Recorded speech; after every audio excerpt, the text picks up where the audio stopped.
جی السلام علیکم ویورز، آج ہم جس ٹاپک پر بات کر رہے ہیں وہ ہے صفوف مرومی۔ اب اس میں ہونا کیا ہے، جریان، احتلام، صورت انزال، ذوف بہا کے جو مریض ہیں ان کے لیے ایک جادو الاثر جو ہے وہ صفوف ہے۔ تو ایسے لوگ جو احتلام میں ہیں یا صورت انزال کی وجہ سے پریشان ہیں یا جریان یا احتلام کی وجہ سے پریشان ہیں، تو انشاءاللہ ان کو دور کر کے جو ہے نا جوان مرد بنانے والی جو ہے یہ جادو اور اثر جو ہے وہ اکسیر صفوف ہے۔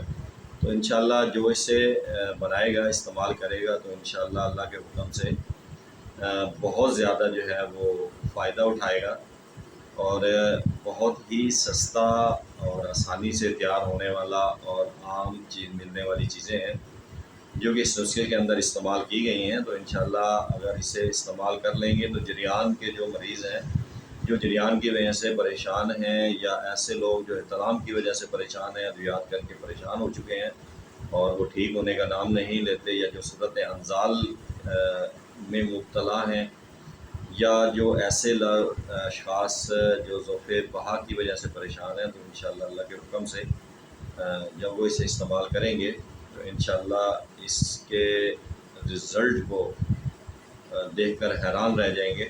اس میں کون کون سی ادویات ہیں؟ سب سے پہلی چیز ہے اسگند ناگوری، دوسری چیز ہے سولب مصری، تخم ریحان، ستاور۔ ہر جو چاروں چیزیں ہیں، یعنی اسگند ناگوری ہو گئی، سالب مصری ہو گئی، تخم ریحان ہو گیا، ستاور، ان چار ادویات کو مساوی الوزن آپ نے لے لینا ہے۔ مساوی الوزن لے کر آپ نے ان کو پیس لینا ہے، صفوف تیار ہو جائے گا، اور صفوف کا وزن کر لیں، اور اس وزن سے جو ہے دگنا آپ نے، جتنا اس کا وزن ہو اس سے دگنا آپ نے برگد کا دودھ لینا ہے، اس کے اندر اس کو آپ نے بھگو دینا ہے۔ بھگونے کے بعد آپ نے اس کو سائے کے اندر جو ہے خشک کر لیں۔ جب یہ خشک ہو جائے تو خشک ہونے کے بعد جب یہ دوبارہ آپ نے اس کو کھرل کر لینا ہے۔ کھرل کرنے کے بعد اس کو آپ اپنے پاس سنبھال کے رکھیں۔ دوبارہ سن لیں، سالب مصری ہو گئی، اسگند ناگوری ہو گئی، تخم ریحان ہو گیا، ستاور ہو گیا۔ تو یہ چار چیزیں آپ نے مساوی الوزن لے لینی ہے۔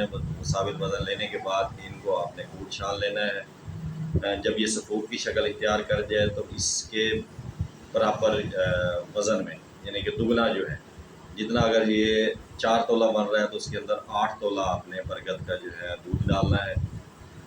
دودھ ڈالنے کے بعد آپ نے اس کو سائے کے اندر جو ہے خشک کر لینا ہے۔ جب یہ اچھی طرح خشک ہو جائے تو اس کے بعد آپ اس کو دوبارہ کھرل کر لیں، دوبارہ پیس لیں۔ پیسنے کے بعد جب دوبارہ صفوف تیار ہو جائے تو اس کو آپ اپنے پاس محفوظ رکھ لیں۔ یہ آپ کے پاس عمدہ، نہایت ہی عمدہ جو ہے نا اکسیر جو آپ کے پاس صفوف اکسیر تیار ہو چکا ہے۔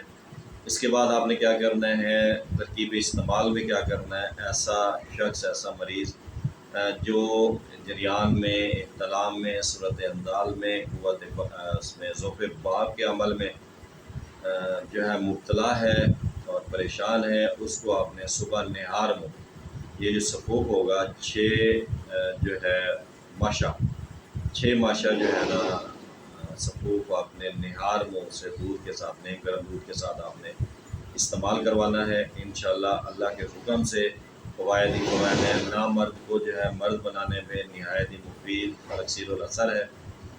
مجلوب کے لیے خاص اکسیر ہے، عزائر رئیسہ شریفہ اس کے لیے نہایت عمدہ اثر رکھتا ہے۔ نیز کیا ہے، صورت انزال میں ہو گیا، رکت منی کی شکایت کو بھی یہ دور کرتا ہے، اور آہستہ آہستہ جیسے استعمال کریں گے انشاءاللہ قوت بہا کے فقدان کو بھی یہ جو ہے نا واضحات کو مٹا کر رکھ دیتا ہے۔ تجربہ شدہ ہے، آپ تجربہ کریں انشاءاللہ۔ جب آپ اسے تجربہ کریں گے تو اللہ کے حکم سے جو ہے اس سے آپ بہت ہی عمدہ پائیں گے اس کے رزلٹ کو، اور بالکل آسانی سے بننے والا ہے۔